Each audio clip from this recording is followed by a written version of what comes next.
Bonjour, nous sommes mariés depuis plus de 7 ans et nous sommes originaires d'Afrique de l'Ouest. Lors de notre rencontre, une des choses qui nous a rapprochés, c'est notre désir de vouloir retourner vivre et investir en Afrique. Avec le temps, nous avons eu 2 enfants, moi je continue toujours à visiter notre pays d'origine, ma femme de moins en moins.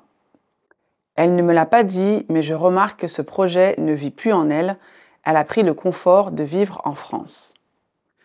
Je vous écris pour vous poser cette question. Qu'est-ce que je peux faire? Parce que moi, j'ai toujours en tête notre projet de rentrer en Afrique, d'aller investir, mais ma femme, elle n'en parle plus du tout. Je suis dans un dilemme car je ne souhaite pas abandonner mon foyer, mais je ne veux surtout pas laisser tomber mes rêves. Pour rappel, nous avons 2 enfants et je ne sais pas quoi faire.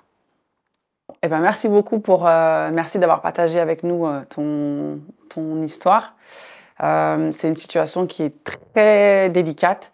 Après, il faut aussi, déjà, moi, dans un premier temps, j'aimerais rappeler à toutes les personnes qui nous écoutent et qui nous regardent que l'humain, il change. C'est-à-dire qu'aujourd'hui, tu peux dire une chose et dans 5 ans, tu peux évoluer et vouloir une chose qui est différente.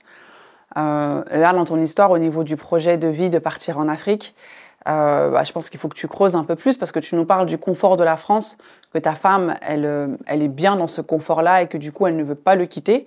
Je pense qu'il faut que tu la rassures, je pense qu'il faut que tu la questionnes. Et si vraiment ce projet-là, il ne vit plus en elle, eh ben, je pense qu'il faut vous poser les bonnes questions. Alors évidemment, de ne pas abandonner ta famille parce que c'est quoi le feeling, hein? Qui fait ça? Même s'il y en a qui le font. Mais est-ce que ce projet,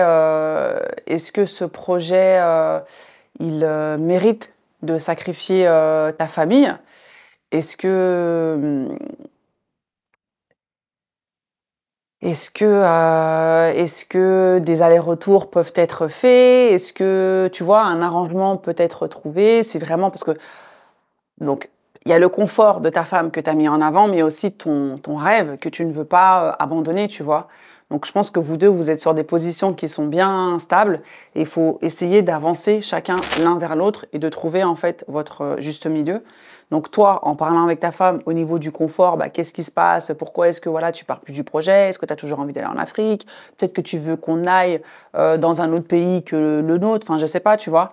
Et toi, au niveau de tes rêves, dès lors où tu es marié, dès lors où vous avez des enfants, même si ce rêve-là, c'est ce qui vous a rapproché, il faut que tu te mettes en tête que nous, en tant que femmes, c'est vrai que c'est quelque chose de très bouleversant de devoir chambouler toute notre vie, toutes nos habitudes, tu vois, pour aller dans un autre pays. Parce que y aller en vacances et y vivre, c'est totalement différent. Donc je pense qu'il faut il faut beaucoup rassurer ta femme, je pense qu'il faut beaucoup parler, je pense qu'il faut mettre énormément les choses à plat et je pense qu'il faut que vous désigniez un plan, tu vois, un plan d'action pour les mois et les années à venir pour que vous alliez dans la même direction et pas que vous vous sépariez parce que ce serait dommage, quoi. Voilà, tu veux donner ton avis? Yeah, ok. Alors, qu'est-ce que j'en pense? Il y a quelque chose que je veux dire juste avant de commencer. Alors, le mécanisme de l'homme et de la femme sur ce point est très important. Et je pense que ce sont des histoires comme ça qui démontrent vraiment la nature enfouie de l'homme et de la femme. C'est-à-dire qu'un homme se sentira aimé quand il se sentira supporté par son être aimé.